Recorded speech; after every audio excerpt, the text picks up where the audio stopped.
Hata ilivyo safari nyingine, hata uzazi ni safari mpya hivyo hivyo inayohitaji maandalizi. Yaani kama unavyokuwa wiki moja, wiki mbili kabla ya kusafiri, kuna maandalizi unayoyafanya.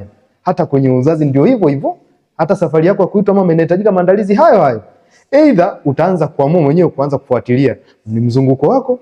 Utaanza kuangalia kwenda miezi 3 au miezi 6 kabla ya kufikiria kubeba ujauzito. Mfumo wako wa uzazi wenyewe unaendaje? Uta uzazi unapata vizuri? Mabadiliko ya kihisia huo unayapataje? Nikiwa namaanisha uwezo wako kupata hisia za tendo la ndoa, ule uwezo wako tu wa mwili ukiamka namna unavyojisikia umechoka kupita kiasi, na mabadiliko mengine ya kimwili ambayo huwa yanayojitokeza huenda ukiwa katika zile siku zako za hedhi. Kwa hiyo ninaposema nipo na katika safari ya kuitwa mama, na maanisha tunaanza kufuatilia hii safari pale ambapo upo kwenye uhitaji, na kabla pia kuwa kwenye uhitaji hali ilikuwaje. Kwa hiyo ukisikia maana program ndio itakaohusisha mambo kama hayo. Na kwa wale wanawake ambao waliweza kuanza programu hii tayari walishafanikiwa.